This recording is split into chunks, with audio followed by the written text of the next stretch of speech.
Dude, okay, you got the new link there. That's in the live chat. No, yeah. And we're live. Welcome, friends from around the world. Some technical difficulties today. We started a few minutes late. Shout out to BeLive, the software I use that screwed up once again. I'm expecting a refund this month because I pay you and you keep screwing up my live streams. Anyways, welcome to the great debate. Anyone who's here for the first time, what makes this debate great? It's not two people aiming to defeat one another. It's two people working together to find common ground on the most important issues we face. That's what makes this debate great. We have a new topic, a topic many people have requested, a topic that has been on many people's minds. The topic is woke politics. Woke politics goes by many different names. You may have heard it as the intersectional left, the regressive left. Some people call it cultural Marxism. Some people call it postmodern neo-Marxism. Some people refer to it as the radical or extreme left. Now, you may have noticed that most of these terms have a negative connotation. And the reason for this is that people who generally adhere to woke ideology, they just consider themselves liberal or progressive. So it creates some confusion, and those who are creating the terms to describe it are generally opponents to this ideology. But it is actually quite different from classical liberalism or what is today's progressive movement. They focus heavily on identity politics and intersectionality. The worldview is really one of oppressed versus oppressor. It views, there are certain groups that are deemed oppressed. Some minority groups go in that category, women go in that category, and the LGBTQ community goes in that category. And the oppressor is a white, colonialist, capitalist, patriarchal system, and its beneficiaries, which are white men. Those are considered the oppressors. People who are opponents of this ideology generally accuse the woke movement of being too politically correct. They call them snowflakes. They accuse them of engaging in cancel culture. And they say that they are against free speech. Now, it's important to understand that this is not zero sum. You could support some aspects of woke politics and reject other aspects. Somebody who comes from a background of social activism, I have many concerns with what we today call woke politics, but I also see certain things that are worth maintaining. There are certain benefits to this ideology, and we will discuss that. So today we're going to talk about the good, the bad, and the ugly of woke politics. I'm very proud to introduce my guest. Not yet. When I say No, I knew that was going to happen. He is a free speech advocate, a resident shitposter, and a founding member of the Sam Harris and Joe Rogan party boat. I can't tell you exactly what those are, but they are secret communities. That's all I can give you. He's also a very smart dude. He doesn't like when I refer to him that way, but he is. I'm very happy to welcome Nate Simantov. Now, it is brutally hot out, man. Now, this is different from the other lives because normally another screen pops up, and now we actually are in person. Welcome, Nate. Hey, I'm glad to finally be able to do this on stream. We've been having these discussions for 2 years. 2 years, yeah. Nate and I have these conversations often. We come from slightly different, I'd say, political ideologies, but we're both, I think it's fair to say, similar that we don't fall into any group that's easy to define. We kind of take it issue by issue. I am cis. I don't know if you told him I'm cis. He's a cis white male. No, technically, let's just get that out of the way. One of the main critiques I personally have with woke politics is that they're not so open to engaging in what their ideas are. They don't engage in debate. So normally when I have these debates, I bring on a person from each side to discuss the issues. I have not been able to find anybody who adheres to woke politics who is willing to come and debate. And I think this is one of my major concerns, that they have a set of beliefs. They often try to shame people into accepting these beliefs, but they're not even willing to debate them. And often, if they disagree with you, they generally try to make it about your skin color. So, you know, Nate, by default, you and I will be seen as two white men just trying to trash a movement. That's not what we're doing, right? We're having a conversation. technically we're not white because we're Jewish, but it's true that we are white passing. So the claim could be made that we benefit from white privilege. I can stop a cab. I stop cabs. There we go. Do you see any problem with the fact that we're white men, let's say, and like should that change our ability to speak on issues? Because many people would say, you know, who are we to speak on this topic? First of all, my grandparents are from Afghanistan. I don't know how white that is. Okay. It's, I guess, Asian, which they would argue do have privilege. You know, I don't think it would really say. Well, I'd say that they would say that you're white passing, that, you know, the police see you as white, employers see you as white. I don't care. It shouldn't matter. If someone's going to judge what I think or say based on the color of my skin, then they don't need any more proof that they are the racist that they claim to fight. Right. That in the purest sense. Yeah, that's an interesting one, right? There's this movement of anti-racism, and so much of what they preach seems to be racism, right? It's really about skin color seems to be the most important thing today. It's everything. It's not just a minor part of somebody's life. It's their identity. It makes up much of who they are. Well, I think I don't know if you know this about my background. I came from a very religious background, right? And one of the reasons that I did not like with black hat and all that. Adjacent. Okay. Adjacent. So they were in Armenian, but we were more knitted kippah, as you would say, Zionist Jews. One of the reasons, one of the many reasons that I didn't like it were because I wasn't treated as an individual. I was an avatar. Speak up a little bit. I was an avatar. I wasn't treated as an individual. Everything you do was within the guise of, well, should you be seen doing that? Should you not be seen doing that? There's this whole concept of, you know, not doing things while you're wearing a kippah or things along those lines. And I realized I have one life to live and I don't want to be judged as a group. When I went to the secular world, first, it was great. It was very liberating. You know, I could say what I wanted. I can try foods I wanted. I can raise questions that I was told not to raise. But what you're talking about is a lot like religion. And I don't mean that in the sense that, oh, religion's bad and this is bad and therefore it's kind of like religion, like people say, but I mean, they're actually the same thing. So for instance, a lot of people don't realize that if you want to dress a certain way in a very religious area, right? Let's say you're a woman and you want to wear short sleeves. The reasoning behind not telling you not to wear short sleeves is very similar to political correctness. So no, they don't do this movie bully move where they say, well, you know, we hate women, get out of here with your short sleeves, or we hate short sleeves. It's not like that. They acknowledge, you think we don't know short sleeves are comfortable. Of course they're comfortable, but we think that by the fact that it's so important to you to dress comfortably, instead of caring about families and the men here and people who it upsets, tells me you're being selfish. That's what they would say. Okay. So they would say you are a selfish person for wanting to be an individual. And once they've drilled that into their own head enough, then once they see you walking in a provocative manner in their neighborhood, they're going to assume that you must be doing it in order to be provocative. There's no idea that, well, this is just who I am. It's very, very similar to political correctness. So people will say, well, don't use a certain word because that word is offensive to other people. And your personal freedom isn't as important than other people's feelings. But then it gets to something worse, where if you use a term or a dog whistle, so to speak, or you seem to like, what is it now? Hawaiian shirts, I think, is the latest, Hawaiian shirts. Dog whistle to white supremacy. It's so stupid. I saw that article. It's so dumb. But by doing that, they're going to assume that you are actually trying to be a hateful individual.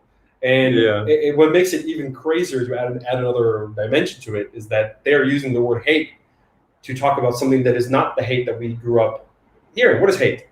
I hate vanilla. Right. I hate my neighbor. I hate this person. I hate it, but I don't like him. I want bad things to them. How can someone accidentally say something hateful? If you have no hate in your heart and you don't mean intention, it can't be. At most, you can say, look, the person you're referring to might interpret what you're saying as hateful. That's the best thing you can do. When I was a kid, actually, I specifically remember this. When I was a kid, because I grew up in such a closed, like a hermetic Jewish world. When I was a kid, it was a religious school in New York, and so we weren't really exposed to the outside world. I remember my mom specifically once took me aside and explained to me a bunch of racist terms so that I wouldn't accidentally, not understanding their gravitas, repeat that. Interesting. She taught me, not to say this to disabled people, not to say this to black people, and she explained to me why. She said, I know you're a good kid, and you might hear it from a friend, and you'll be in the park and you're yelling at things, whatever. Someone else might misinterpret you or not understand that you're a good kid and think you're coming from a hateful place. Right. And that's what she was worried about. So it was important for her to protect me and to explain to me not to use these things. It doesn't mean that those words in and of themselves have any power or can be hateful, because a word itself cannot be hateful, I will argue. But it's the meaning the word has. It's what it represents. Right. It's so how it's used. I can say something hateful to someone who doesn't understand it, and no offense happening because the person's deaf or doesn't understand the word I'm saying. On the other hand, someone could be offended by something I said without me intending to be offensive. So that can also happen. Right. That's why offense itself, I don't think, is the most important metric to go by.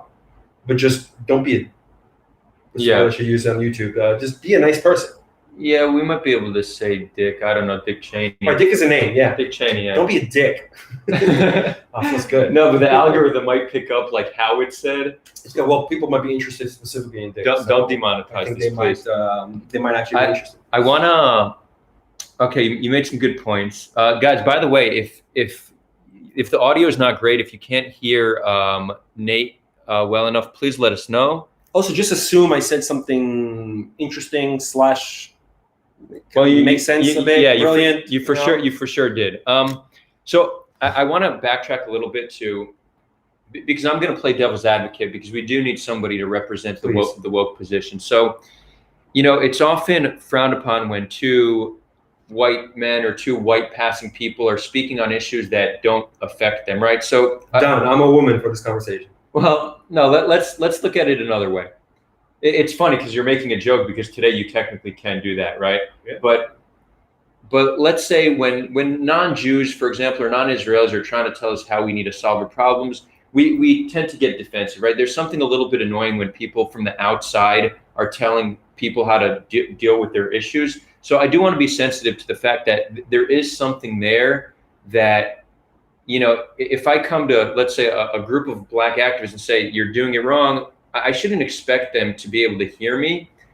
That being said, I think that we should try to not view skin color in this instance and say, is this individual trying to help, or is he being condescending, or is he trying to trivialize my pain and suffering? So, when I approach things as an activist, and I have a perspective as an activist, and my activism is actually about elevating humanity, then it seems like people should see that more than my skin color, right? So, on one hand, I think we need to be sensitive to the fact that people don't always want to hear the opinions of an outsider. So let's be conscious of that, and maybe ask if they're open to hearing our opinions, but also understand that my skin color or my gender should not by default cancel me out from a conversation, because maybe sometimes being a step away from a conflict gives you insights that you otherwise wouldn't have. And the best way to find the best solutions is to just have a robust conversation on these issues. And as long as everybody has the same intention in mind, and that intention is to elevate well-being, then we should just be open to hearing what people have to say, right? If somebody says, I hate minorities, well, it's okay to say, you know what, I don't care. No one ever said that in the history of ever. People who hate minorities don't use the term minorities. Well, that's no one ever. I would bet money that no one ever said that unironically. No, I use the term minority because I thought if I use a specific. I think you actually gave a funny example, because I think that is how people who consider themselves anti-racist think other people think. So first of all, I want to talk a few things. Okay. We went for a few things. First of all, the thing you said about being an outsider and criticizing something when you don't have experience with it. I agree in principle, but not in practice, and I'll explain why. You could say, when you said about Israel, okay, so a lot of time when people have opinions about Israel and have never been here, I will say, well, you don't have experience because you've never been here. And sometimes when you hear people talking about a topic you happen to be well versed in, you can immediately recognize their ignorance, and they might not realize that you're ignorant. I don't know if you ever accidentally tried explaining someone to something, and then it turns out that this person is a huge maven in this area. Yeah. You get this immediate embarrassment of like, ow, how long has gone by where I sounded ignorant and this person just nodded his head and not knowing. So it's very humbling. The difference is, with Israel, it's a geographic location. Either you were there or you weren't there. So it would actually denote experience. Judaism does not. And we saw from this week, actually, with Seth Rogan, that this is exactly the case, where even Jews can get criticized by Israelis for saying, hey, you don't live here, you haven't really been here, you don't know what's going on, you're just parroting a bunch of political views. Now, what you said about the black-white situation, that could be the case. So the question is, how much can I know about a person based on the color of their skin? Well, I can know a little bit about what sunscreen they need, okay? So some things is obvious, okay? So why is that a thing? Are there different sunscreens for? Yeah, how susceptible you are to skin to some damage. I get what you're saying. I'm using the most fine. non-interesting example. Where it's like any right. It's like, what can you tell about? Okay. Like we're gonna tell about the different fur color on the same dog. It doesn't mean anything interesting to me. Okay. And insofar that it doesn't really affect my life. And then you have things that can often correlate with skin color but don't. So, take for instance. Take me, for example. You can have a triangle, and at the bottom is my skin color. What can you learn about me? Very, very few things, okay? Maybe you can make some assumptions, but they're more likely to be wrong. And then you can hear about my gender. Okay, now here you might have some useful information, but even as we know, not all men are the same, not all women are the same, there are overlaps. So you might be also wrong when you assume about me, but you'll be wrong less. Okay, there are certain physical traits that you will be able to correctly probably attribute to me, some psychological aspects, some behavioral things which you might be more right about, even though you could be wrong. So it's also hit or miss, but there's less miss than you would in skin color. And then you have my where I was born, for instance. So now, if you know where I was born or where I grew up, and my gender, you might be able to make some guesses about me. Okay, if you tell me there's but you'd still know a guy from Sweden, I might be able to make some assumptions of what kind of language he speaks, what kind of culture he subscribes to, because cultures are a thing. The fact you can even describe it as a culture. Otherwise, you would just look at the ocean and say, "Is this culture?" You wouldn't be able to pinpoint. And then above that, you have, of course, the individual, you have something much more describing like religion or ideology. So if someone tells me they're a Muslim, I can actually make some claims about what this person believes. Now, I could be wrong because there are many streams of Islam or there are many streams of Judaism, and he could also be an outlier. He'd say, well, unlike most people in my mosque, I don't believe in this. So I could also be wrong. There are also going to be misses, but there are going to be much less misses because this person, I expect with religion more than race, because race or skin color, you don't subscribe to, whereas religion you do subscribe to. Now, of course, take that with a grain of salt because most people don't actively subscribe to their religion. They were told by their parents what their religion is. So I'm going to be wrong also there. You can still change your mind later in life, but most people but it's difficult, and most people don't even think in those terms. If you're on the coast or you're a very Western person and you like accessing information from outside, things along those lines, then you might. But the vast majority of people just live and die with their own culture and religion. Sometimes we can't even tell the difference between where culture and religion starts. So that's another thing. And then at the top of this pyramid, you would have me as an individual. The things I tell you about me, and even then I would be wrong because there are things that I don't know about myself that I'm not aware of. So even there, you're going to hit or miss. So if you're talking about people asking me, not to make claims because I'm from this group and they point to the bottom of the pyramid, that's not interesting to me because you don't know anything about me. I could be the one white guy who can jump, for instance. So to speak. It's so hard for me to play devil's advocate because I agree with most of what you're saying. I want to build on what you said. It seems like, but just to wrap up on the term, that's what I would tell that person. If some person, okay, you can talk about this because you are a woman or you are a man. Okay, is it possible that there's one man who can talk about this? If they say yes, then how do you know I'm not that person? And they would have to eventually move up the pyramid to make claims about it. So I'm with you. I think that we should be sensitive to the fact that people don't always like hearing others' opinions in general, right? Even a white person to a white person, sometimes you don't want unsolicited advice, right? It's a thing. And I think when a group feels like they're at a conflict with another group, they even more so don't want to hear from them. But I think there's something deeper here. And I think that, built into the set of beliefs, there's certain mechanisms that it's kind of like these mantras that you'll say in order to just stop conversation. So the reason we don't have somebody on today who ascribes to these beliefs is because they're not willing to engage. And I've tried to engage them multiple times on social media, and it's always the same thing from different people. It's either you need to check your privilege, or I'm coming from a place of privilege, or I just need to listen more. And then they'll say, but it's not our job to educate you. So it's kind of like what you're saying is irrelevant because you're coming from a place of privilege. Go search the internet for articles so you can understand what we're talking about. It seems like it's just a very convenient way to not have a conversation. In that regard, by the way, it's also like religion. So this is exactly what I was told by religious people then. The fact that I'm no longer religious, or I don't believe in certain tenets of the Jewish faith, is because I had not yet studied. Right. Yeah. Now, if I study and I say, well, I think it's nonsense, I don't want to hold to this, they'll say, well, I didn't study enough. Unless I agree with them, and then there we go. Exactly. Now you studied exactly the right amount. Exactly. It seems to be very similar to religion in that sense. They have a great way to just stifle conversation and put it on you as if you're just not capable of understanding. And there's something condescending about it, I must say. I don't have the numbers behind it, and I don't know if it's even possible to research this, but I would bet, just on a hunch, that people who left the religious framework of their families, at least to be in orthodoxy, I mean, people often come back and, like they say, like a lukewarm version, then most people like me would be less susceptible to what you were calling woke. So that's interesting. Simply because we recognize it. Well, also it's possible, like if we look at what causes an individual to leave a religious community, there could be something to be said about personal experience, but it could also be something on a biological level, something in your, there could be a gene for skepticism, right? It could be, but then I think we would see it more. A gene for skepticism, or for rebellion, right? So there could just be a personality type that is more likely to go against the grain, and these people are more likely to leave religious communities.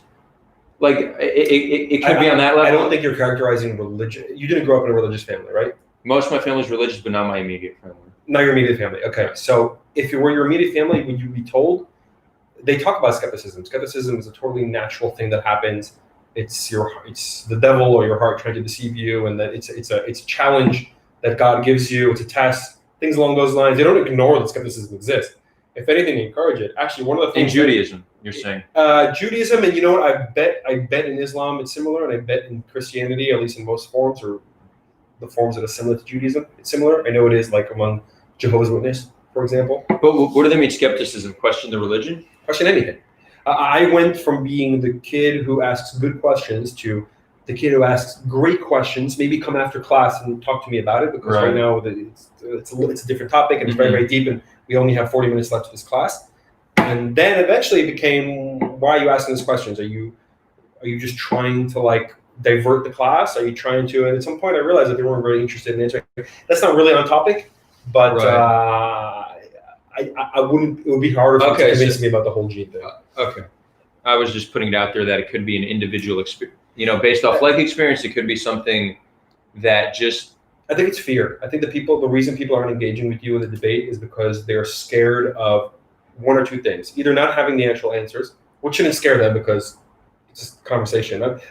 This is basically a time capsule for me. Tomorrow I'm not going to be the same person I am today, and I'm aware that I'm now at a certain moment in time where you're capturing my opinions on things, insofar that I can even verbalize them. Insofar that I even understand them enough to verbalize them. But another part of it is that part of what makes what you're calling wokeness or political correctness so popular is the element of fear. And I don't mean element of fear necessarily like it is in a non-free country outside the US where people can actually get ticketed or arrested for speech that is incorrect. But I mean the social fear. So most people don't want to come across as dicks. Okay, we want to know the right term for things, not because we think that, we might be hateful in our inside. Everyone who's not hateful, they know that they're not hateful in the heart of hearts, but we don't want to come across as that.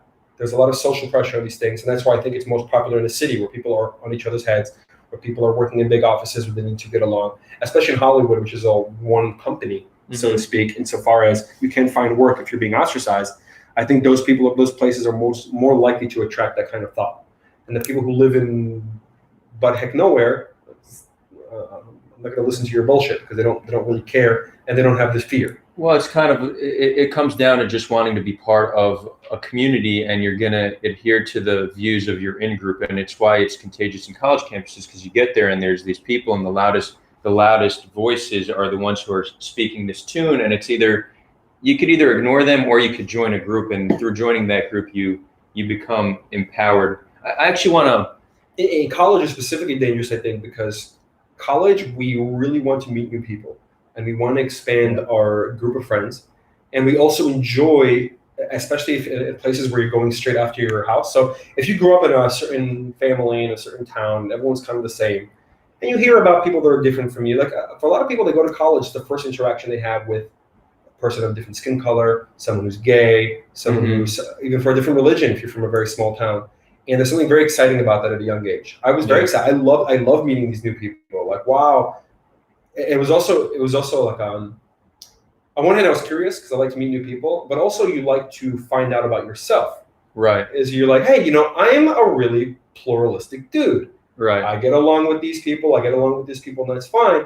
But then so this is actually something that I bring up a lot. It's almost a meme before memes were a word, where you would accuse someone of being racist, for instance. They'll say, well, you hate Jews. And then he'll say, well, that's not true. My best friend, my friend is Jewish. My roommate's Jewish. And then immediately that's seen as such a funny thing to say. People mock at that and laugh at that as if that's like a smackdown. That's exactly what a racist person would say. Right. What are you talking about? If this person can get along with Jews despite differences, that's all. Not only is that so important, that's all you can hope for. Right. Yeah. That is what you should be aiming for. You don't have to love me. You don't have to any of these things. You just need to get along with people, and that's what really matters. But instead, the fact that people even mock someone for giving such an answer shows that they have lost the plot completely. And I don't even know what they're moving towards. So let's try to break this down. Can you have a black friend and still view black people as lesser? Right. It's not an easy case to be made, right? Because if you have a friend, you obviously respect them.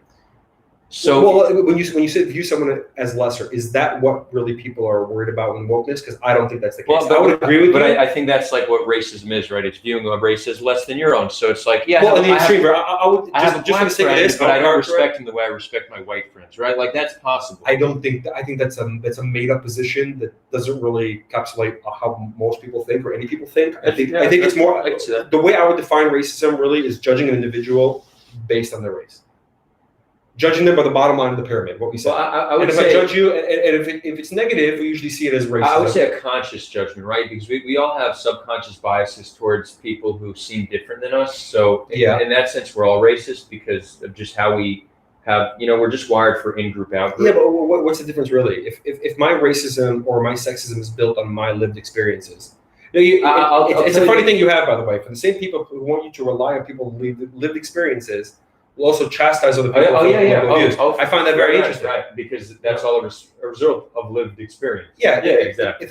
If you're going to bring up a person who hates cops because of his experience with cops, then I can bring up a woman who hates men because of her experience with men, but a man who hates women, or at least because he got his heart broken because of whatever his lived experiences, whatever bullshit term you want to use, then he's a sexist, right? Because it's not really a principled argument. It's more about what they want to see as true or not. And I would argue, based on what you said about having a friend or being able to work with someone or something, my family, just having my dad's from the Middle East, he's from the Middle East, his parents from Afghanistan. No, just if you look at the terminology people are supposed to use now and the way they're supposed to frame things, by all of those measures, my family is racist, okay? He will have a racial opinion about group, very, very old-fashioned. However, my dad also worked for 20 years in Africa. He worked specifically in Kenya and Tanzania. He got along with these people. He got along with them and do business with them, hugging them, making deals. It's important for him to get along. The argument that I'm saying is not that one is better than the other. What I'm saying is if the world were all like people like that, who could do business with people despite their conscious or subconscious biases, we'll be better off than these Karens screaming at each other about inclusivity. You see, if you, you don't understand what I'm saying. If I close my eyes, I tell my friends, if you close your eyes and think about someone in your life who's just a good person, someone who's just a pleasant person to be around, someone who you think doesn't have any hate in their heart. Maybe you're thinking of an aunt, maybe you're thinking of an old neighbor you had or a teacher you had. It was just really, really not assuming, made everyone feel comfortable with themselves. You're probably not thinking about your most anti-racist friend. You're not thinking about your most vocal animal rights activist friend. You're not thinking about those things. Those things are good. Those things might be side practices for people to pick up, but just be a mensch and treat people nicely. When you have that, remember that iconic video?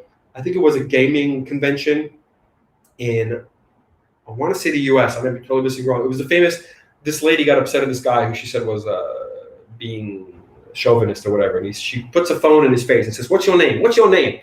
And he goes, "Hugh." She goes, "Hugh what?" And he goes, "Humongous." It's a dad joke. You're laughing at how bad the joke is. That's how bad it was. Well, that was sexist. The point is, for the next half an hour in the video, she was following him with a phone in his face, yelling, "Are you harassing me?" Right. Literally, by definition, harassing. That's him. harassment. So how are you going to claim? I think people don't understand what harassment is. They don't understand what hate is. They don't understand what love is. Right. How can you beat people in the name of love? Right. Loving people despite the differences you have between them and despite the thoughts that you may have about those people. I'm not impressed at all when someone tells me they're politically correct. I'm not impressed by someone knowing the right term. And I can tell you this, I've never been more comfortable walking into a room where I knew people are going to check themselves around me or make sure they don't tell jokes about Jews or things along those lines. That doesn't make people comfortable. No one ever applied for a job and said, "Well, how's the HR here? Really strict? Really sensitive? Amazing. When do I start?"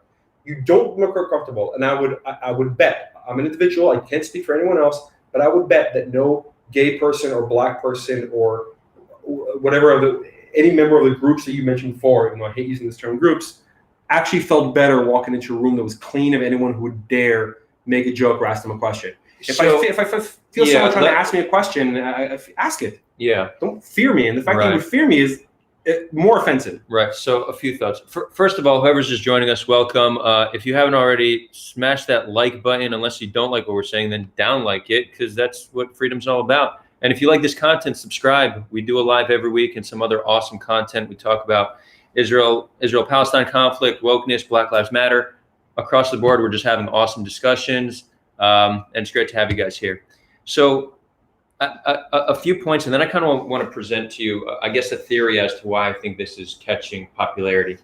So I agree that there's almost like a bigotry of low expectations that we're seeing amongst this movement, because it's expecting. It's so bizarre at this point. Yeah. At this point, it's just gone way. You cannot tell the expecting- difference between materials written by extreme racists Oh, and extreme racists. you're right. So it's expecting. There's like an expectation of white people to treat, let's say, black people differently, especially be very sensitive with them, coddle them, understand that they're oppressed, right? So it's like the narrative, and this is what anti-racism is about. It's about taking that role as a white person.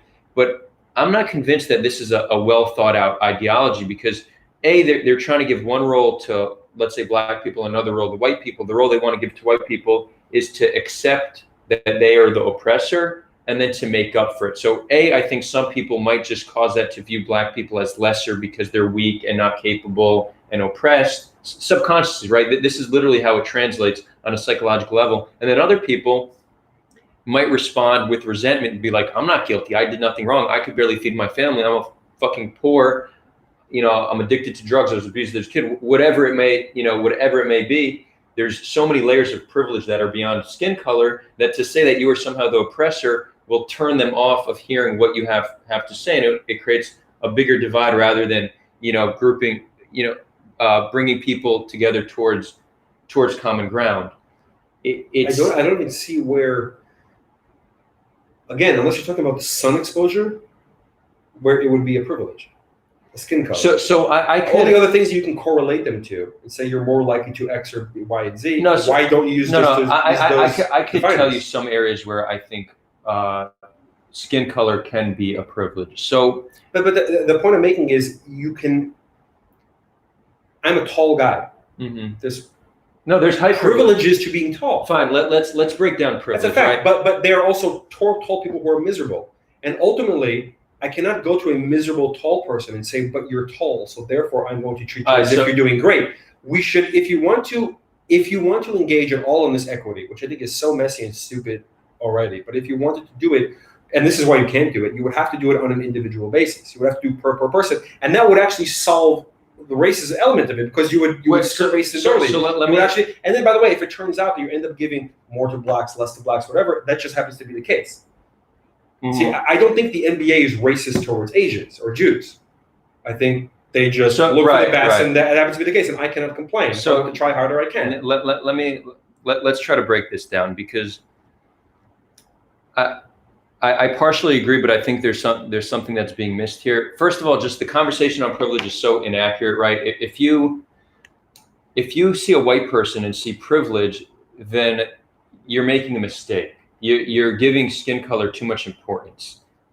I'm engaging in racism. It's a form of racism. Racism has to be defined. Privilege is layered. So you have privilege can come down to skin color and gender, but it also comes to height. It can correlate. I'll explain examples of how I think it is. But you have height, you have how good looking you are. Well, how do you? It can literally be a privilege because you can reach higher things. So let's just define the difference. If you're height and you can reach things, then I can draw the. Let me finish it, breaking it down, and then say what you want to say. So. But it's not only because people are more trustworthy of tall people. Most CEOs are over 6 foot tall. They're above average height. Most CEOs of Fortune 500 companies, for example. If you're good looking, people are going to trust you more. If you're intelligent, you're going to get better jobs. If you're born to a 2-parent household, you have more privilege. You're more likely to succeed. These are all things that are out of your control. Yeah. If your parents are loving and don't abuse you, great. If you're not born with depression, great. If you're born in a first world country, probably some of the best privilege you could ever have. And if you're born in the late 20th or 21st century, well, on a historic level, you've hit the jackpot of privilege. Now, to truly understand somebody's privilege, you actually need to take all of what I said into consideration, plus near infinite more factors. Which would mean not relying on race. Exactly. So I have no problem with that. Right. Now, I want to tell you where I think we could have a conversation about race. If we can identify certain areas in which you are disprivileged because of something that you are born with or without. Let's use left-handed people, for example. Left-handed people are disprivileged because most of the world is built for right-handed people. Scissors, all sorts of utensils. The way things are built there for right-handed people. Makes sense. They're 90% of the population. But maybe there's a way to better accommodate for left-handed people. So it makes sense for left-handed people to group up. This would be a form of identity politics, to group up and say, you know what, we're gonna fight for policy change or cultural change to have more accommodation for left-handed people. So I think that's the conversation we can have about specific areas of privilege. But that's not a problem. That's not a problem. Well, it is for left-handed people. So okay, what can you tell me about me if I tell you I'm left-handed? That it's going to be harder for you to find scissors. Exactly. Right. I have to do things with my left hand. Right. What else can you tell me about my personality or my life? Or there's a few other traits that connect to left-handedness. I don't know, but there's nothing.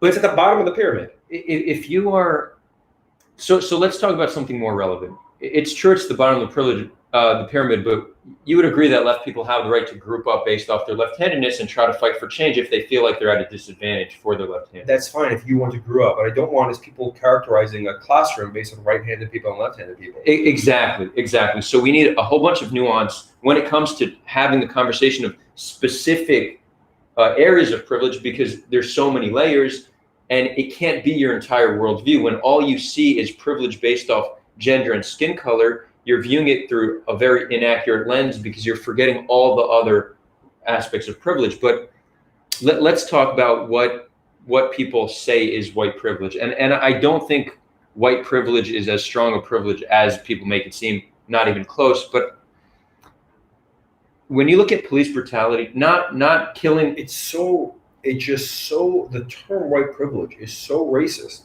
And what's very great about. Why is it racist?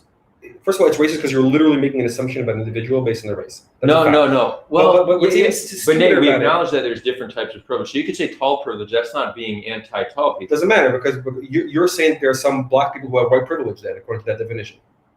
and then it's fine. But we were talking about white people who have white privilege, and you won't. Well, I'm not. You're applying it to white. I'm not saying you. Yeah. It's applying to white people, and then when I ask about it, they're saying, "Well, we're not defining it based on the race." But you are making an assumption about an individual, about the individual's life, about their parents, about their school, about their ability to succeed, as you say, based on the color. But more than the fact that it's racist, I don't even care that it's racist. Because like I made the argument before, I don't think racism is that big a deal. It shouldn't really matter. It's stupid in the sense that it's not going to give you any good information. Right. But if people who are not white feel that they're at a disadvantage because of their skin color, want to group up and fight. So where is this happening for America? For instance, let's say America. Okay, you have America. Well, that's essentially what identity politics is. It's people. But if you look at America, and you say, okay, you had things like slavery and Jim Crow and police abuse and all these things you want to pull up, which you could argue how many of them are racist, how many of them are not, how many of them are even hateful, etc. Because I can argue based on the existence of slavery since is a human condition forever, that even if in a planet where all people are the same color, slavery would still exist. Okay, because free labor is free labor, and it has nothing to do with race. Okay, I don't think that the black slave lords in Africa hated the slaves, and that's where they sold them. I think it was free labor for the taking, and there's still a slave trade happening right now. The Arab slave trade is still happening right now. It's been ongoing. It's the oldest slave trade. And people are not talking about it the way they're talking about America. So that's why I want to ignore for a second. There's more slaves today than ever before. Where does white privilege? Okay, so if we're talking about an individual somehow being responsible for the crimes or misdoings of their ancestors, which, by the way, is pure religion, right? Pure theology. That I would somehow be punished in the afterlife or in this world based on something my great grandfather did. Right. Okay. Let's look, for instance, at World War II. Okay. Would you argue that the Nazis were white? Okay, so what the Nazis did to Jews, was that a racial thing? But that fall to life of privileges? Yeah. Okay. Yeah, I mean, sure, yeah. Sure, fine. Who saved the Jews? You can argue that it was the Americans, the British. You can argue that it was the Russians. Right. All super white. Right. So do Jews owe white people now? No. But I'm not sure. I'm not sure. Why? What I'm saying exactly. I'm just trying to show you an example that you can have an entire discussion about a historical tragedy without even looking at the color behind it at all. And yet in America, for some reason, people do that. Why? I'm with you, but in the context of the conversation of white privilege, it's happening primarily in America, and it's not about history. It's about what they feel exists today. So I want to talk about areas where I think white privilege actually exists. I think, and you could actually maybe just call this majority privilege, because I think any country where you are of the majority population, you have advantages that minorities don't have. And it's because of implicit biases that every individual has. But I think the legacy of racism and how black people have been depicted for a very long time in America plays into implicit biases that many white people have. And when you have the majority of employers, the majority of police, the majority of judges happen to be white, then they're more likely to give preferential treatment and the benefit of the doubt to white people rather than black people. And we see this, there's data to support that black people get a worse punishment for the same crime than white people. Their police are often rougher with them than they are with white people. And I don't know enough data to really get into that conversation. When it comes to, I'm not sure sexism is the reason more men are in jail for violent crimes than women. So no, again, you're right. It's because, so what you're implying by that, that there might be I don't know factors. how many female judges have put men in jail. How many men have put male judges? But doesn't what I'm saying is, I feel that there are so many different moving parts of that thing that I wouldn't even be able to even engage intelligently with that argument. So I get what you're saying, that there's moving parts, but I think that we could clearly understand that the majority population has advantages, especially when there's a history of viewing a certain minority as lesser.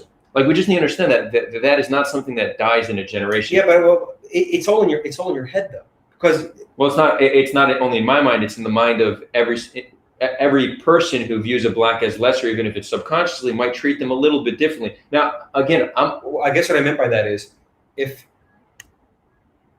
a black guy from America, I'm assuming, moves to Africa, he's also going to feel like a minority. he's going to be the American. Right. It's not like, oh, brother, here you are, welcome home. Fine. It's like by the way, and when Jews come to Israel, so they don't immediately feel at home. So do you think calling it majority privilege is a more appropriate No, I'm just saying, what I'm saying is as long as people, I want to keep talking about America right now just because I feel like that's where most listeners are from, and that's just easier to have a conversation with. Yeah. There's a limit to it. Yeah.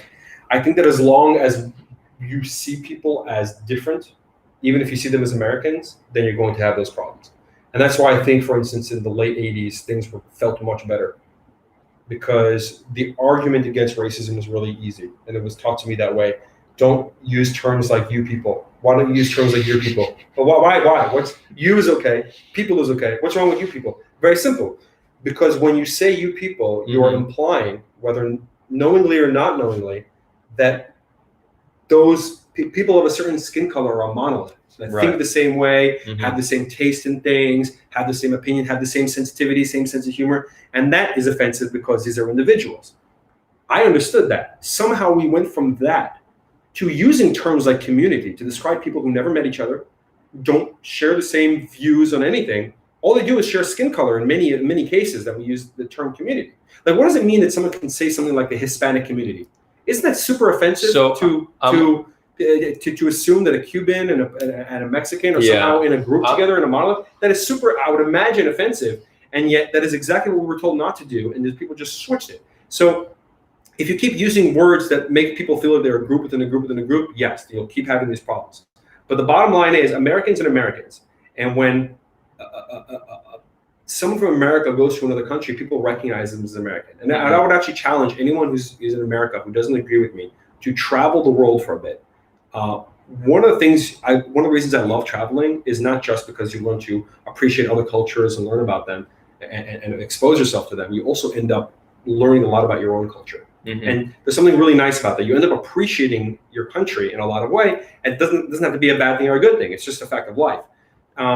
If you travel, let's say you go to the Far East and you spend a few months being only around people from the Far East, and then all of a sudden you hear English, and you turn around and it's this guy speaking English with his family. You'd be like, hey, American? You feel American? You're not gonna be like, oh, it's an African American. He's not like me. No, you guys are Americans, okay? You guys have a lot more in common than that black man might have with an average African guy. Americans have so much in common with each other. And this is something that if you're stuck in America for so long, you don't realize, because you need to get out there and understand that you are so different. So that where culture is different and where those things really matter. So would you agree that white privilege exists, but the people who are talking about white privilege are making it worse? No, I think privilege exists. The fact that the types of privilege you're talking about may correlate with white people could just be the case. But you don't think there's any, again, you don't think skin color is one of the many layers of privilege? No, but that's, again, I can look and say men are more violent than women. It doesn't mean I get to judge a man as being violent. No, but again, but you understand the difference. Well, I'm not saying that. Why is it not okay for a restaurant to hire only one female staff? No, yeah, but Nate, I'm not saying that by acknowledging that skin color may be one of the layers of privilege is to say that because you are white, you are therefore privileged. It's just acknowledging that it's one of the many things that contributes to if you have privilege or not. Again, if you have privileges, and you mentioned them, let's say you have 6 privileges, parents, wealthy, blah, blah, blah, blah, blah. If you say that often correlates with being white, that's interesting, but that's a population. There is not a single individual in the world that is a population. Every single individual is an individual. There is not a single person who can be represented by a graph. Yeah, but again, and I am not represented by a graph, and you are not represented by a graph. And by the way, even trying to combat that thing will lead eventually to, you will have to judge people by their skin color. You will have to. No. So again, if you try to correct it. Again, so for example, Nate, let me just clarify, because what you are getting at is, by having the conversation about white privilege, you're under the impression that will just create more racism. No. I'm saying that it is racism. It is racism. Fine. Just I'm not. By the way, okay, I feel like here's a misunderstanding between us. I'm not saying racism as if bad thing. I'm saying racism is in the proper term. You are making a judgment based on race. Forget people. Okay, people fine. want to move away from Fine. it. They think, well, racism is bad, and I'm not bad. Okay. Therefore, not racism. No. Okay. You are by definition, in order to say someone has a certain aspect about him, in your text, you talk about privilege because of their white skin, or you're going to make an assumption about a person because of their white skin. That is racism. Okay. Okay. Assume it's as racist as assuming someone didn't go to college because based on their skin color. If you have, because what's the opposite? You're assuming someone did go to college because of skin color. If you have a white person and a black person, and it's a hypothetical, they're the same in every metric across the board except for their skin color. Is it racist to assume that a white person has both parents because they're white? If you say no, then it must therefore not be racist to assume someone doesn't have a father before it's black. The fact that the second is racist means the first one is also racist. You understand why? Yes, I would say people are more sensitive to looking at group differences when you're talking about it negatively. So, for example, when you say that, Chinese people are smart, people will be like, some people might say you shouldn't say that, but most people will be like, yeah, that's fine to say. But then you can say whatever you want. But if I don't allow a Chinese person in the class because I'm making me assume this person might have struggled, I don't know. Then it's racism. I'm not talking about taking any action based off somebody's race. I'm just trying to acknowledge that there's many layers of privilege, and it's not radical to think. You're talking about a graph. Yeah, that skin color is one of the categories of privilege. Fine. Now meet my friend Bob. No, Bob is white. What can you tell me about his privilege? One out of a million. Exactly. So on an individual level, it's totally useless. On the meta level, it's interesting. Here we're in agreement. I just wanted to be able to acknowledge that it's one of the aspects. Whether it's important or not, I think we're pretty much in agreement that it's nowhere near as important as many people make it seem. Now, if you are a black person and you feel like you have a disadvantage, you could see why it would be an important conversation, although maybe misguided, right? Like I'm trying. Can we understand where this ideology came from? Can you kind of understand where wokeness came from? Yes, I was a baby once. Didn't understand how things work and where things come from. You cannot. I don't mean that to be offensive to babies. Let me present the theory. Can I present the theory about wokeness? Okay. So, if you feel like you're at a disadvantage in life and you hear about this ideology that kind of gives you special privileges, and not just that, it blames other people. Yeah. It says you are at a disadvantage because of this people. We are a community that's going to work together. I moved the screen with my foot. It's all good. That you've experienced sexism and racism. You feel like you don't have access to resources, and many Americans are in a state of despair, socioeconomic despair. There's a lack of meaning. So there's a lot of Americans are looking for some ideology to latch onto. And if you hear about this ideology that not only connects you to a very powerful in-group, but in addition to that, allows you to use your gender or your race to an advantage where you feel like you've been at a disadvantage because of your gender or race, right? Your whole life you feel like your race and gender may put you at a disadvantage. All of a sudden you could ascribe to this ideology, and then you get to use your race and gender added to an advantage. So I could see why it's attractive for many people. It's like, here's a set of tools to use to get ahead in life. I agree with you. I don't think those people even think they're in an ideology. I want to add one more thing to that. So it's important to understand American left-wing politics. I think there's three important schools to understand. You have neoliberalism, which is just the corporate establishment. When it comes to economic issues, they're kind of centrist. They're pretty much go with what their donors say. This is really what the Clintons brought to the Democratic Party. It's corporatism. On social issues, they're liberal. Gay marriage, marijuana, more or less, they're liberal. This is really a way to keep the people happy enough. It's a way to keep the people happy enough and keep the donors donating money, right? So that's what neoliberalism is, and they control the party. Then you have the progressive wing, and this is kind of Bernie Sanders. This is a New Dealer. This is really focusing on economic change, fighting neoliberalism, fighting corruption in Wall Street and DC. Pretty much Bernie Sanders narratives. many people conflate that with wokeness, and it's actually, they're fundamentally different, and it's important to notice this distinction. Wokeness is not focused so heavily on economic change or even policy change. If you look at their platform, it's not, most of them don't really have much of a platform. It's focused on cultural change. It's smash the patriarchy, abolish the system, systemic racism. It's these vague concepts that are very hard to understand what they are, and it's very hard to understand when you even attain that goal. And the difference is, one is focused on policy, the other is focused on culture. It seems like the Democratic Party, neoliberalism, has embraced wokeness because it kind of fits their script. It's, let's mobilize people of all skin colors, of all certain genders. Let's take all the oppressed people, mobilize them for cultural change without needing to do any change on a fundamental level in policy. Rich people don't need to pay more money. We don't need to reform Wall Street. Military-industrial complex could still control the system, and they are going to fucking rally and fight and look at all this energy because they're fighting for cultural change that they think is necessary in order for them to be elevated.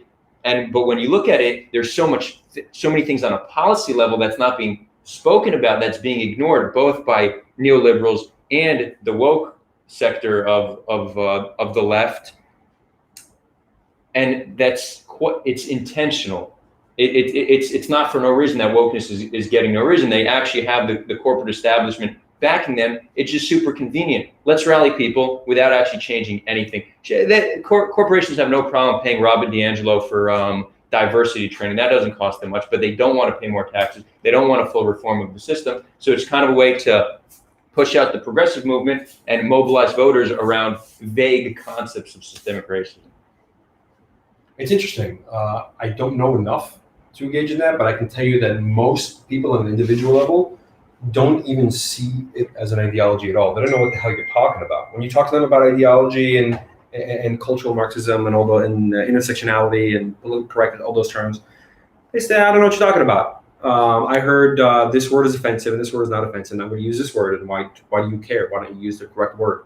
They don't really look at it as a social change at all. Luckily, I think more people are beginning to understand that this is not a coincidence, that all these terms happen to be backed by the same people. Right.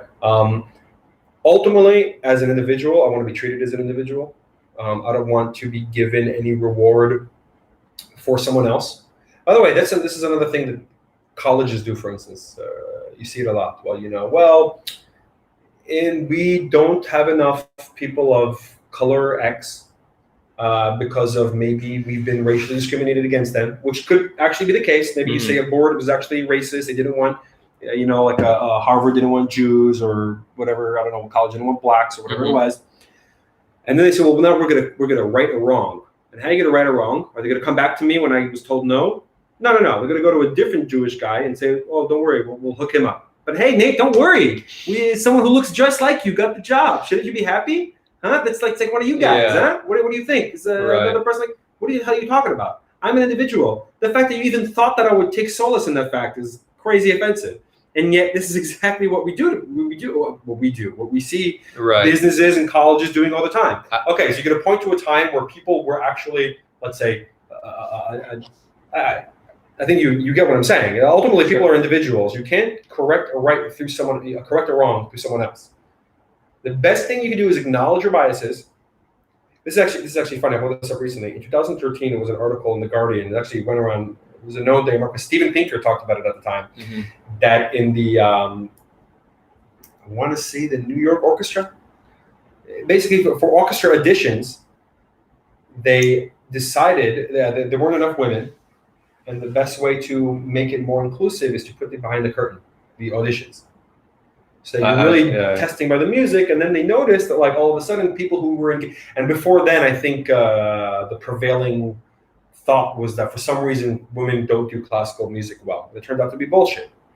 And then recently an article in the Washington Post came out. Have you seen this? I saw that, yeah. Where they said, well, in order to increase diversity in classical music, we need to stop having blind auditions. Right. Yeah. How did you get it so backwards all of a sudden?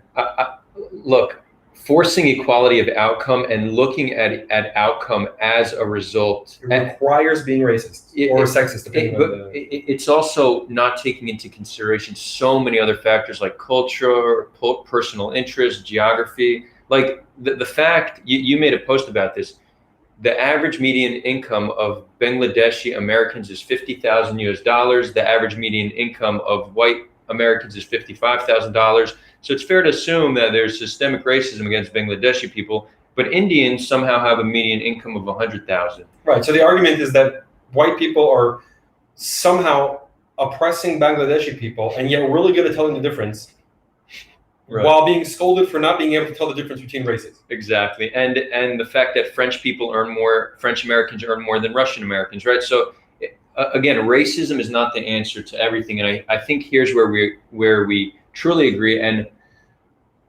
well, I'd say we probably agree on most things here, but I think what you've really been getting at is, if we want to defeat racism once and for all, we need to move past it. And it's very hard to move past it when it's what we're always taught. When we make everything about race, we just strengthen our implicit biases. When race is at the center of every conversation, all you start to see is race. It gets us farther away from seeing the individual, and we start to see people in groups. 100%. And I'll add on to that. Not only do I think you need to look past it, but more importantly, you need to accept it and embrace it. And I actually mean that. And I'll explain what I mean by this. Recently, one second. Hey guys, I hope you enjoy. Welcome. Start asking questions. We're going to take audience questions in a few minutes. Oh, super chats? Nice. Yeah, no, the super chat's not available. Regular chats. Yeah, right. Exactly. It's not available in Israel. I was trying to show someone Dave Chappelle's stand-up. This person never heard of Dave Chappelle, and I'm quite like, what? And after yelling for a few minutes, I bought a bunch of clips of like his stand-up stuff. And he had this bit. He was talking about this Korean bodega owner. I forgot exactly what it was. But the whole clip was basically a relief almost on just people being really racist, but in a friendly way to each other. And I go, what's up, you this? And it said, what's up, you that? And it was just really, really cathartic, almost in a sense. And I was telling a friend of mine that this is very similar to a topic I was talking about beforehand. It's like, we all felt so much better when we were able to just have conversations with people and make jokes, okay? Insofar that they were actually jokes and the other person would assume that I'm coming from a good place. So there's always going to be some misunderstandings. Maybe you make a joke with someone and doesn't know your sense of humor. Maybe he thinks you're fucking with him. Maybe he or she happens to be sensitive about this because of prior history. You don't know. So it's totally possible that you're going to hurt someone's feelings on the way. But normally, you do not become friends with people by ignoring things, or just by. And by the way, we already know how to solve racism in the sense that as people are exposed more to other groups, they develop an identity which is shared. Mm-hmm. Okay, so here in Israel, you are not my Lithuanian, German. I'm a whole mix of Ashkenazi, different European countries. An Israeli Jew, as far as I'm concerned. Yeah. Okay, because here they had a effort to do nation building. They had an effort to say, okay, we're this new term called Israelis, which is not a term that existed. You could say Israelite existed, not the same thing. And we're going to brand under this everything, and then we're going to find communality.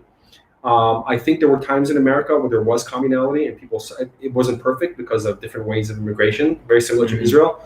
But I don't think that the answer is reminding people of their differences. It should be reminding people of what they have in common, and the differences should be celebrated in comedy in the sense that they don't really matter. And that's the truth. Okay, if you make a joke about Afghans with me, it's because it doesn't matter at all. Right. And it can be funny, and I get what you're saying. I think people should lighten up. And again, what I said before about if you think about people in your life who are good, you're thinking about people who are actually good. It doesn't have to do with racism or human rights or eco. You just want us to animal rights. You just want us to transcend that the notion of racism. Stop looking at it. Stop talking about it. It's not that interesting. It's not that important. Everything racist that is evil because it's evil. Okay. So the problem with the Holocaust wasn't anti-Semitism. It was genocide. Yeah. Okay, it isn't like, oh, there's genocide happening over there. Oh, no, wait, they're the same color. It's okay. It's cool. Never mind. Oh, there's slavery happening. Oh, wait, no, they're both Arab. It's fine. It's cool. Slavery is bad because of slavery, because of owning people, not because of racism. The fact that it happened in America and in other places along racial lines is historical. It's interesting. You can talk about how it happened, but it didn't necessarily have to be that way.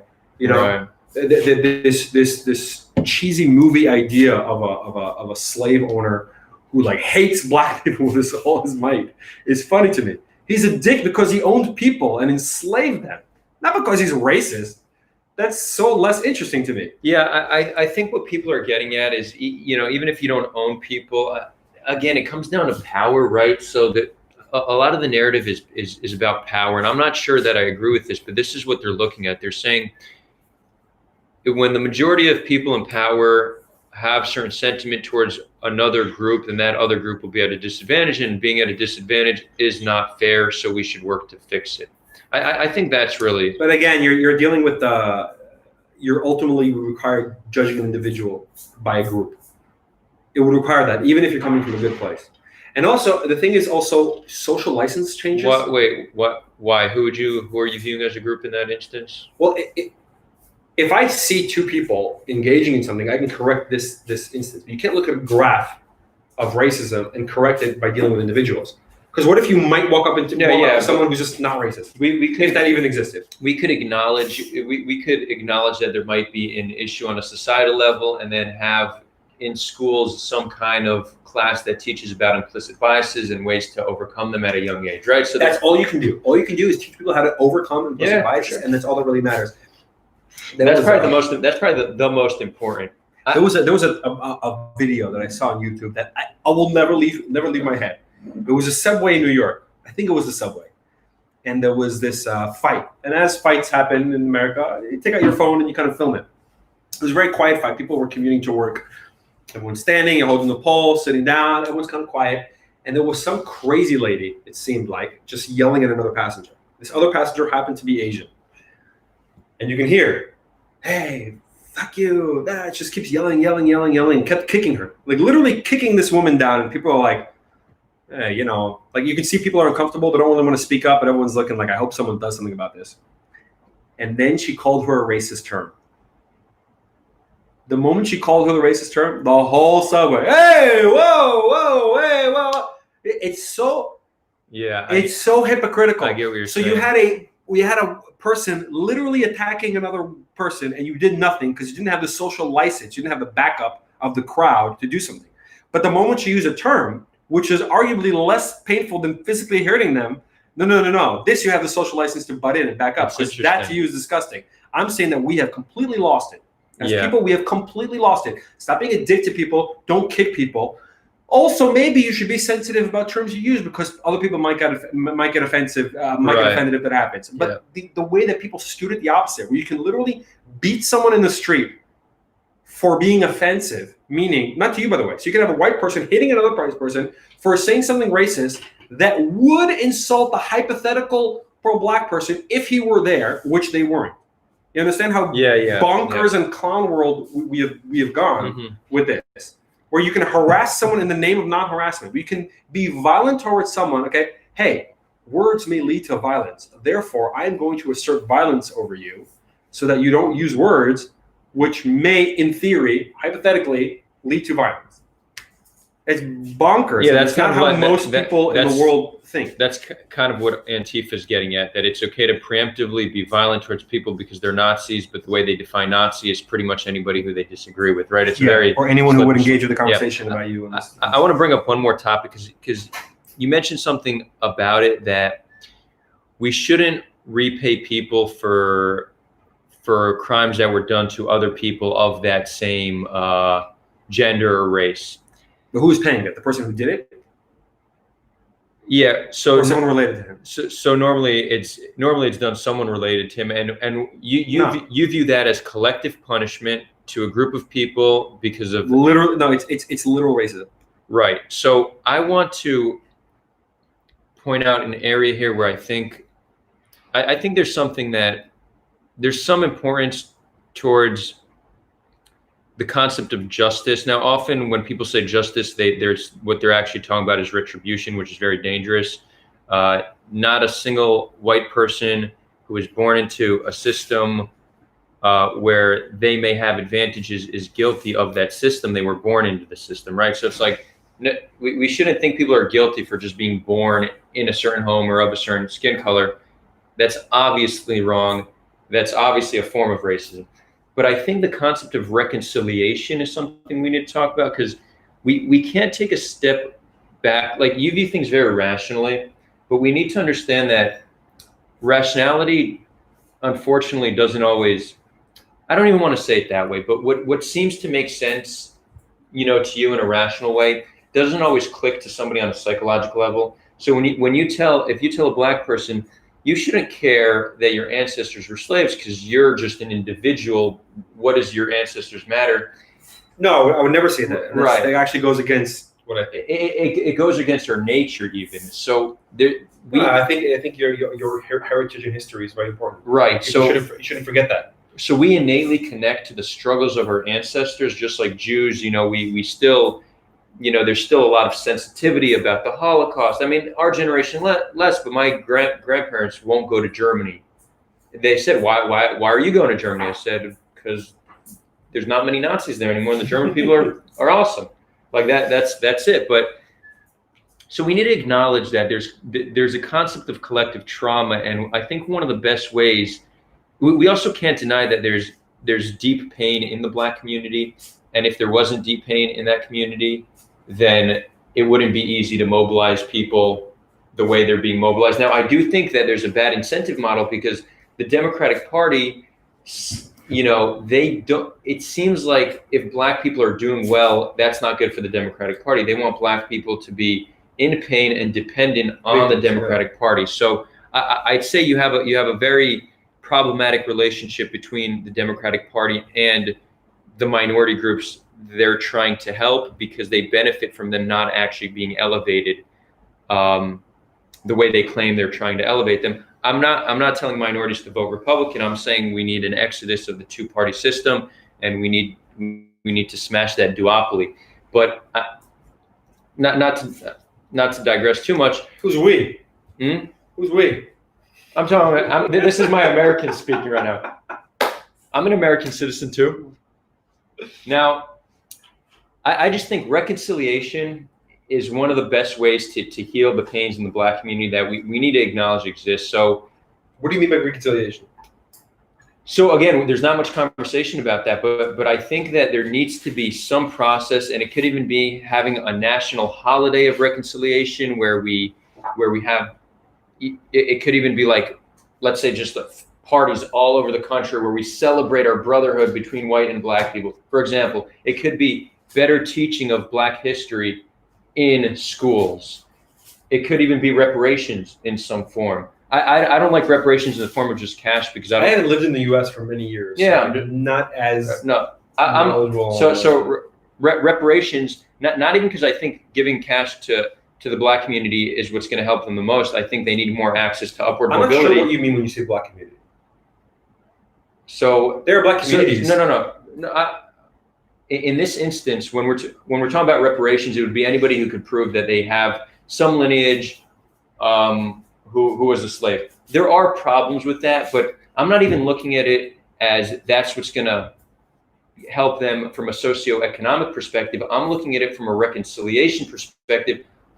What we need is that black people feel like they're part of America, that they are not a separate group. And again, I'm not blaming. So stop calling them black people. If it's interesting to the conversation, I'm Afghan only in the sense that it comes up in the conversation. You talk about my diet, my mama makes at home. You're talking about the type of synagogue I went to.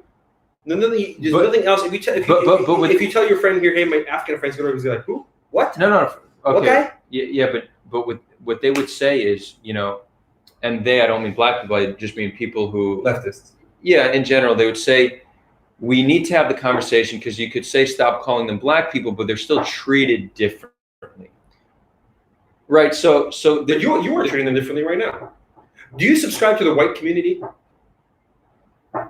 No, but I would consider myself. Okay, so how come they subscribe to community and you don't? No, I'm part of the Jewish community in a sense. There are Jewish communities. In a very sense. My mom was part of the Jewish community in Queens.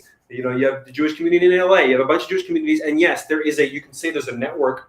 By the way, because there actually is there actually is. You can't see the benefit of having some kind of reconciliation for I can see a benefit in everyone having $1 billion in their pockets, but the bottom line is you're going to have to judge person not as an individual, whether it's the people who are okay. If you say X, if you're talking about reparations, which is a completely different thing, then I don't know anything about economics. I can't talk about this, but I can say logically, just seeing what we had with Germany and Jews, I can say yes. If you can prove that here you can trace those people were slave owners, you're a slave, you got screwed over, that person should get money. We got reparations. Yeah, but if I come from Jamaica to the U.S., well, what I'm saying is what characterized people as needing reparations was the fact that they came from slaves and not the fact they're black. The fact they're black is just a by the way. If there was one white guy stuck in the slave mix who was stuck in the boat, he would have to get the same reparations as the black people. It just happened to not happen. I'm not interested in the race of people when we talk about. If you look at the details of reparations, you'll never be able to do it accurately. I'm looking at it more, and I brought it up as more of something symbolic because I think that to just say now let's stop talking about race, that's not sufficient for many people who feel like them and their families have been at a disadvantage for centuries because of their race. So it almost seems so convenient. Let's now stop talking about it. I think we need a healing process. And again, I don't know exactly. How will you know when it's succeeded? How will you know when it's done?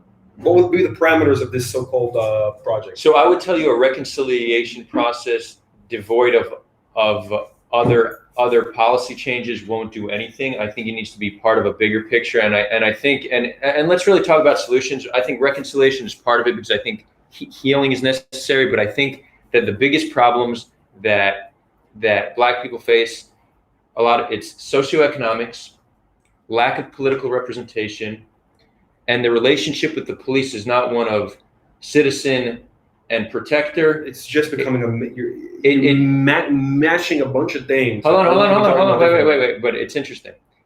Now, it's the relationship with police is not one of protector and oppressor and citizen. It's citizen and oppressor. The first two I said, socioeconomics and lack of political representation, is one of the most important things to many white people as well. Why is this important? Because I think that we are missing a great. Here's where we're missing each other, and this is why this conversation is really. We're having two different conversations. What do you mean by representation? If I'm an American, I want an American representation. But you are saying no. You are arguing that somehow, if another person is black, he better represents me as a black person. So I actually. White, and I'm asking you, do you feel better represented by white candidates? If the answer is no, then any assumption that you have that a black person will feel better represented by a black person is in and of itself racist. So that's actually. And I'm not arguing that there aren't black people who think this way. I think there's a leftist position who thinks this way, and some of those leftists happen to be black. That's actually not what I meant by lack of political representation. What does it mean? What does it mean for a gay person to want gay representation in politics? Let me explain. I should have used a different language. What I mean by lack of political representation is a distrust.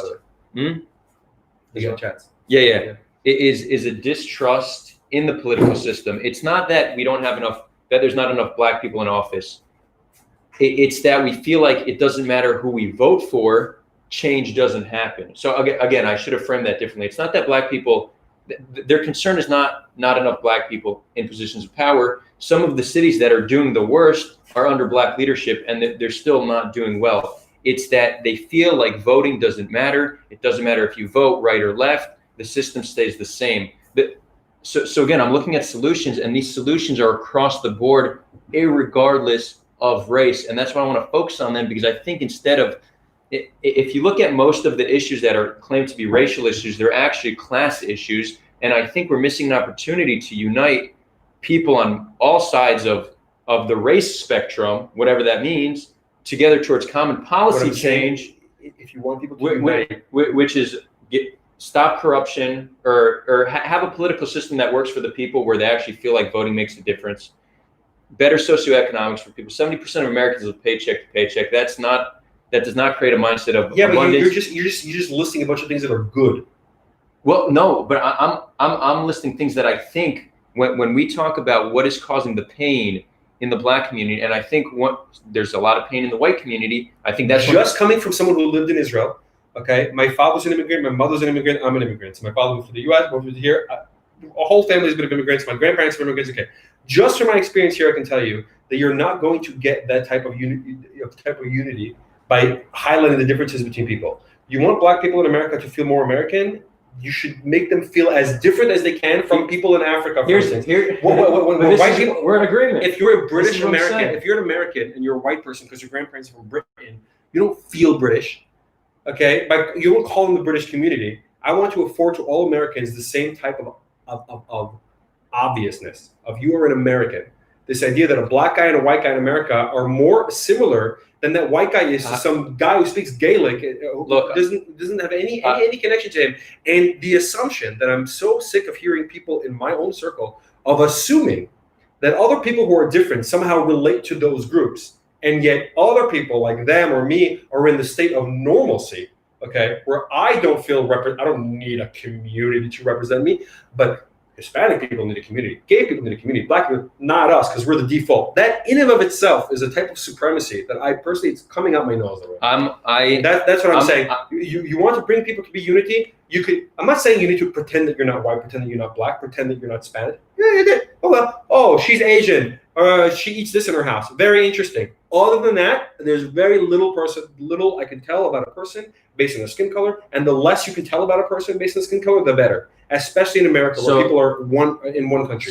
And if it worked in Israel and it worked in other countries, which are all basically mixes, then and by the way, it was working fine in the U.S. 80s, 90s, hip hop, NBA, those exports, those are cultural exports that left. Everyone knew was American. Everyone knows hip hop is American. Everyone knows NBA is American. You know, and the more you highlight, and now when people try to say, okay, let's give people the credit that they deserve. Well, that's American. It's actually Black. Oh, well, are pants white? What a ridiculous thing to say. But this comes from what you were talking about, the races, what do you call it, the bigotry of low expectations. Yeah. Okay, that people bend down with their knees on their hands and look at people like, oh, you're a person of color. You're a Jewish person. Let's talk to you this way. It's like, no, I'm just like you. I'm just as capable as you. My grandparents, I'm Sephardi. I never thought to vote for someone Sephardi in Israel because they better represent my brain. That in and of itself would be so racist to me.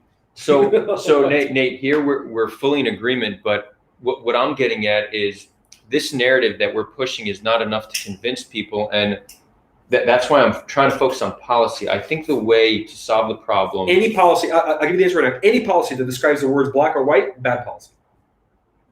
All the policy I said does not. All the policy that you want to use. No, but you're talking about parties, reconciliation. No. So reconciliation doesn't necessarily need to be a policy, but I do think that one. So there's. I think parties are good in general. Parties are great.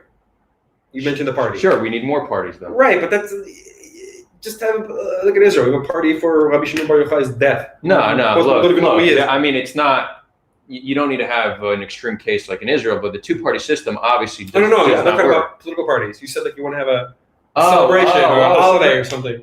Yeah, great, make 10 holidays, make 11. It's probably comes in the form of a holiday and a more honest acknowledgement of the mistakes of the past. I think that here's the solution.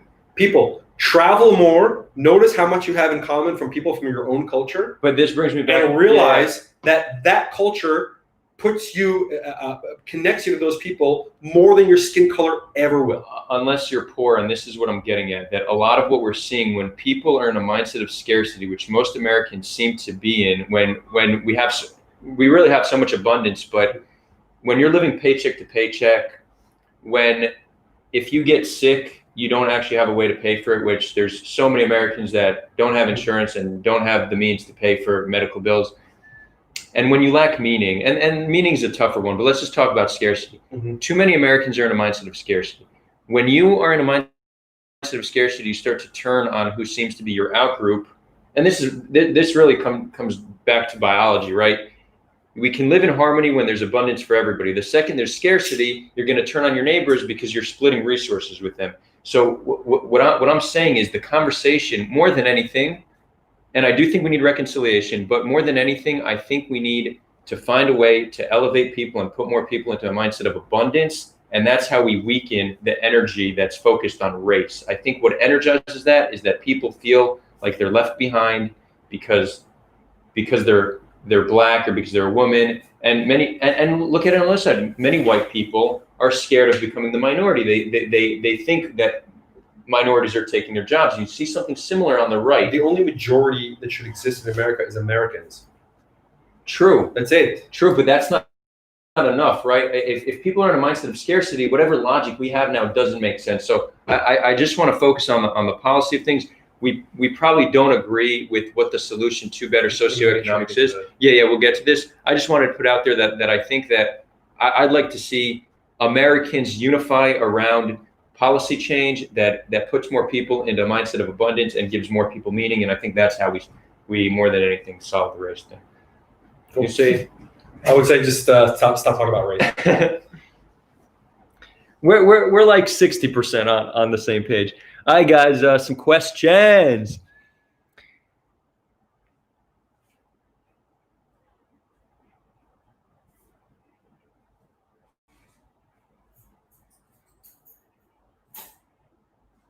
I think we spoke about this one. Serena, thank you for the questions. Some of them seem, can you think of any reason? Huh? Read out loud. I'll put it on the screen. Thanks, Serena. Can you think of any reason that a university might institute affirmative action other than the fact that they've been accused of racism? Yes. I don't know if this is for you or me or just. It's for both of us. Absolutely. First of all, we're going to leave it to 2 minutes just because I want to get to all. Okay. So 2 minutes. Yes, I believe. First of all, when it comes to colleges in the U.S., I believe you can get certain grants based on diversity. I might be wrong about that, but I think first of all, there's an economic factor of why a college would want to do that. There's another economic factor of people want to go to a school where they feel like they'll enhance their experiences and they'll learn more about the world. So a college can say, look, we have people from all over the world. That's definitely a great selling point. I went to an international school in IDC in Herzliya in Israel, and that was on the brochures everywhere. We have people from over, 167 countries. It was a big selling point for this type of thing. So yes, definitely. Why do I think it's bad? First of all, a few things. It's racist, and also because it's racist. First of all, it's racist towards individuals who, first of all, they're individuals, and they shouldn't be punished, which is what they are. So if you have 100 seats, okay, and you have to choose 20 seats, for instance, to be for black people, for instance, okay, based on whatever calculations you have, you're doing two things. First of all, the most racist thing you're doing is you're saying these 20 seats that are for black people, we are not going to let white people compete in them, and we won't let black people compete over the whites. So blacks are competing only with black people, and white people are only competing with white people. That is just pure classic 80s movie racism, right? That's just in the purest sense. Change the composition, you might as well change the water fountains. I think that's super racist. But also it's racist towards any individual.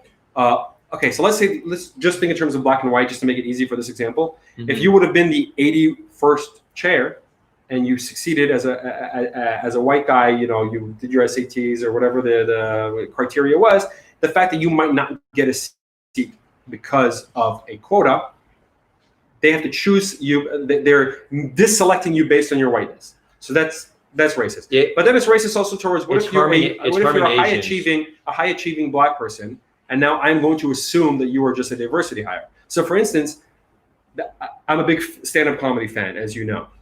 You look at old comedy, if I find a female comic, it used to be, wow, she must be hilarious. She's a female comic. Like, how did she get through such a hard, she managed to climb through all these men and managed to be at the top. She must be great. I'll hear her.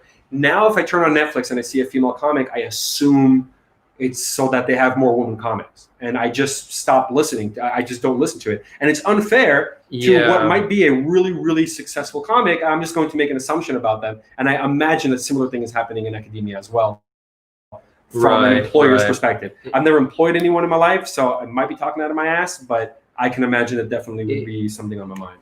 Yeah, I tend to agree. I used to be more on board with affirmative action. I thought it's just a good way to balance a playing field that wasn't balanced primarily because of history. But it seems like in practice, it doesn't achieve the intended results.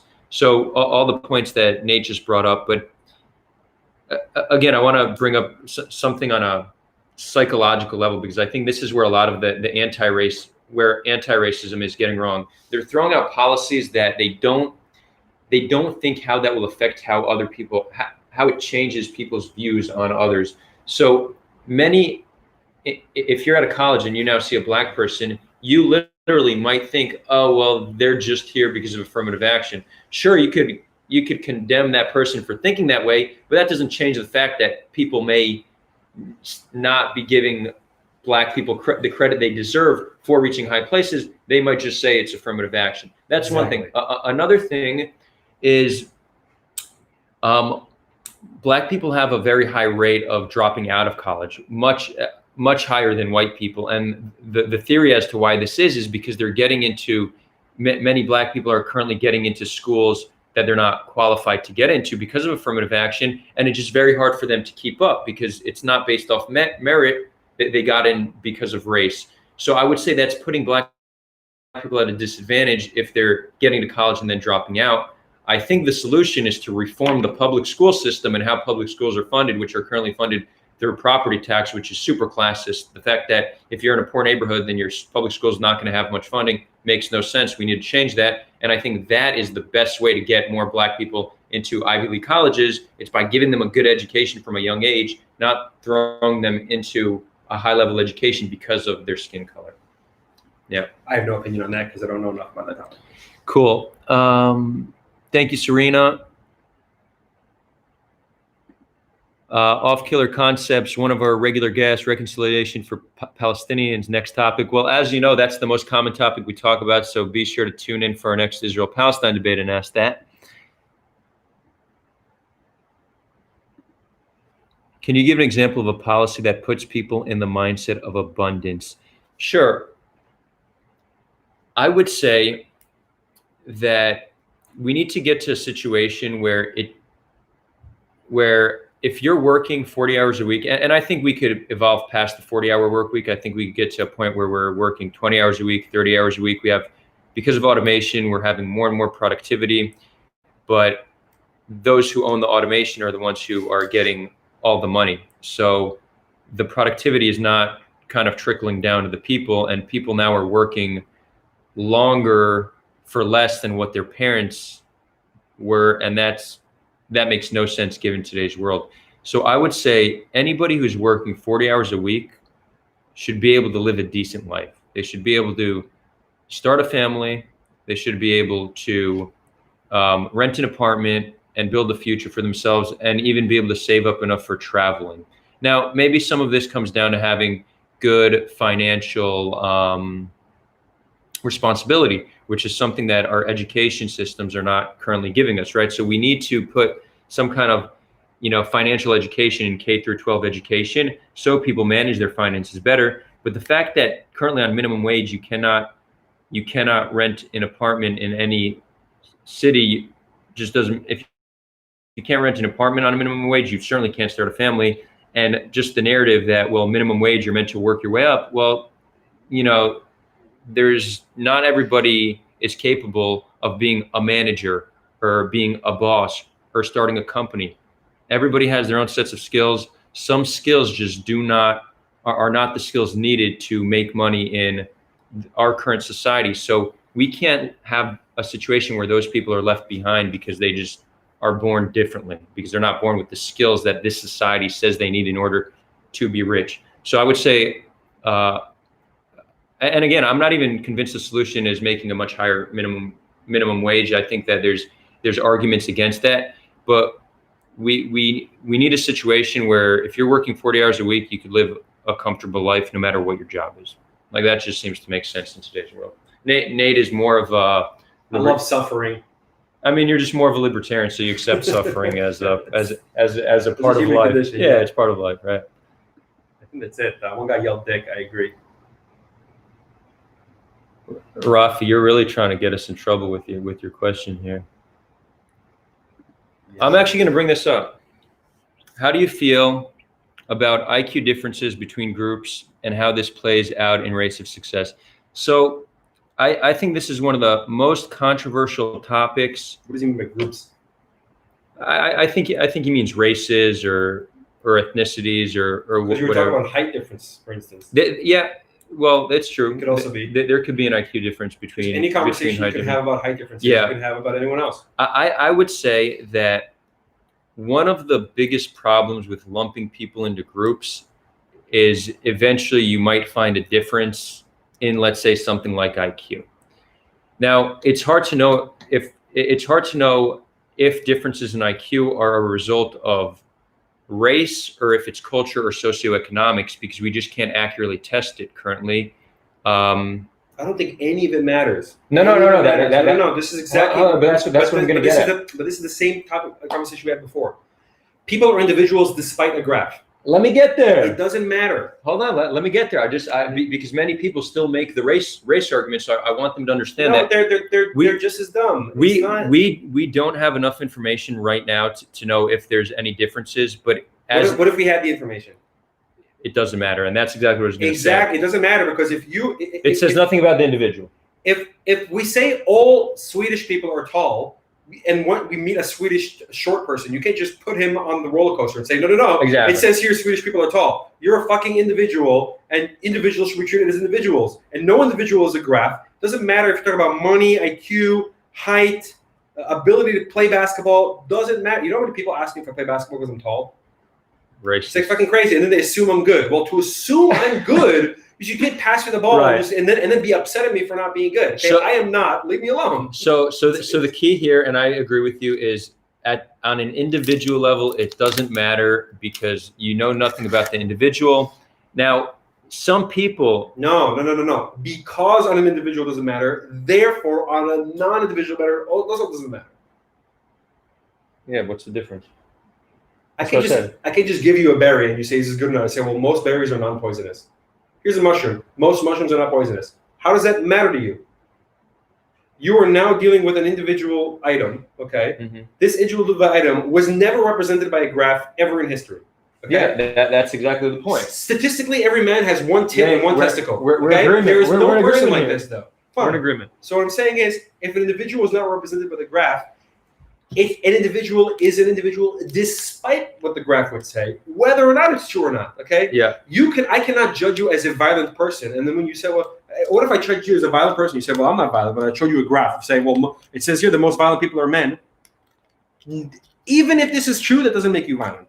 It's totally irrelevant. No, right, exactly. Bringing up a graph or bringing up any average when it comes to talking about an individual person is so stupid. Now, it's so ridiculous. And I actually want to build on that because in recent years, actually, the conversation of race and IQ has increased. And I actually think that the reason it's increased is because the left is always looking at the outcome of certain races. And then they're pointing to, you see, this group means less. That means there's racism towards them. And then people are reacting to that and trying to look language. And they're trying to look for other reasons for why there might be a disparity. And then they start bringing up things like IQ. So I think you would have to argue, based on the conversation we had, there's an IQ difference between Indians and Bangladeshis, which were the same thing up until a few decades ago.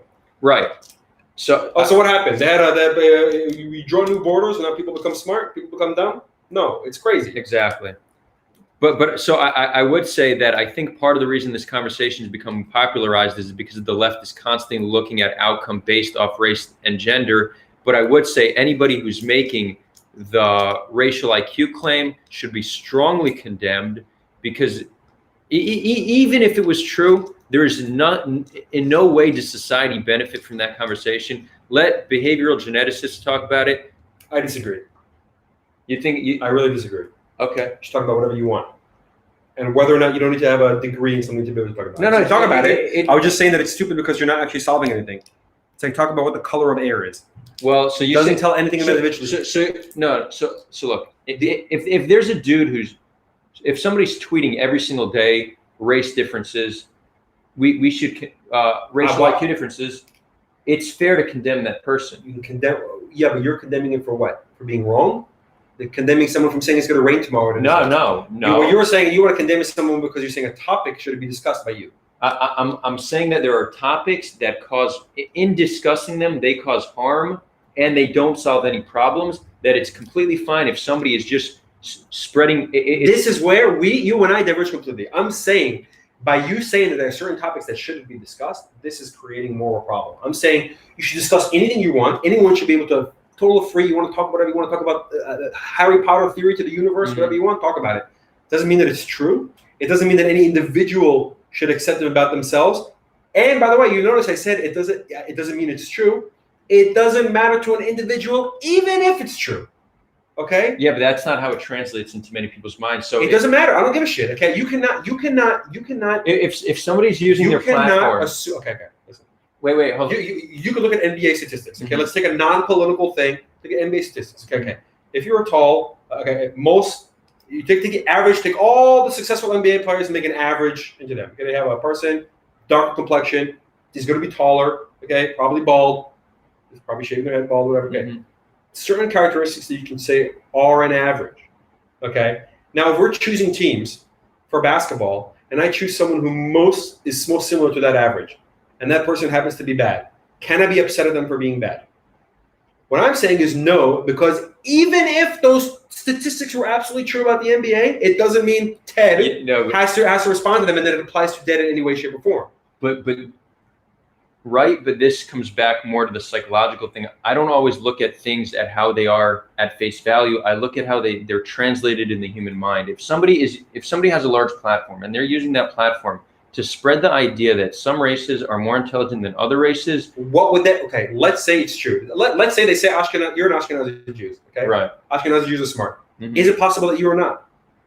Sure. Okay, I'm a Jewish person. Is it possible that I'm not intelligent? Yes. So what would waving that statistic in my face do? Nothing.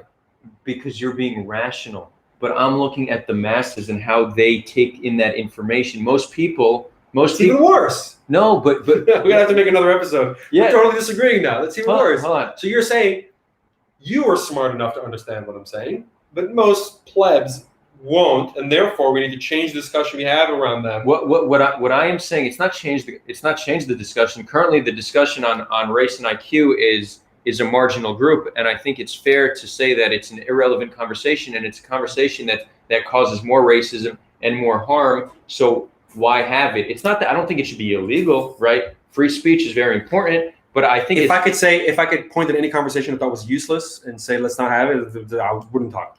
Most of the conversations I have are useless. Most of the conversations I have are just me hashing out ideas as they're coming to my head. I don't think this is useless. I think this is a harmful conversation, and I think if somebody uses their platform to actually harm society, I view this as harming society. Is it harmful to say Asians are less likely to succeed in the NBA? No, because is it? Hold on. If a very, very good Asian player comes to apply, can I say I'm sorry? We can't accept you because statistically you're not good. There's a difference, and the difference is how we value intelligence in society. Again, I'm not looking at it. It's not. You can make the rational argument, but the amount that we value intelligence in society. Mm-hmm. And if somebody's going to promote the concept that one race is less intelligent, they are increasing racism if they have a large platform. People will not say, oh, there might be racial differences, but we need to view the individual. You're right. That's how we should do it. But all too many won't do that. So that I see as an issue. I don't think it matters. I don't think that matters. I don't think the truth matters. I think in that sense. I don't think because ultimately, if an individual, if I'm not violent, I don't care what you say about men being violent. It's irrelevant. Yeah, but most people, you agree that most people have biases. They see groups. Yeah. So anybody. So I will just keep explaining this. Fine, and that's you doing good activism by explaining that we should be the individual. But why is it not legit to condemn somebody who's promoting group differences that are harmful? He's not condemning it. He's not promoting anything. The hypothetical person that I'm engaged in. No, they're using a platform to talk about racial differences all the time. You're assuming that this person's being hateful. What if he's autistic and loves numbers, and this is what he does? He likes looking up groups of. I'd say we could judge people on a case by case basis. I don't think it's a blanket statement on everybody. If you can judge people on a case by case basis, what do graphs matter? What do stats matter? What would it matter? Because if somebody's using their platform to promote racial differences, if a man gets hit by a woman, and is harmed by her, what would showing him stats that most women are weaker than men do? Nothing. He was still hit. You're talking about an individual case. No, but what the hell? Who cares? No, but again, people innately perceive the group. This is one of the things, and you've been talking about it. Stop talking about race, so we could evolve past seeing the group. We have an innate flaw. It's only a flaw today, right? It kept us alive, seeing the group, simplifying the world into categories. That helped us. But today, it's causing us harm. It causes us to separate ourselves from others. We have a natural inclination in doing so. So if we could structure society in a way that gets us to be the individual, we'd be better off. Here, we're in complete agreement. So I think if people are using platforms to promote group differences in a way that is potentially so harmful. How was this person promoting? Maybe I misunderstood the hypothetical example you're giving. Who's promoting differences? I would say that Stephen Molyneux, however you pronounce it, he has a little bit of obsession with racial IQ differences in a way that I think he's a harm to society, and he should be strongly condemned, and it's fair to call him a racist.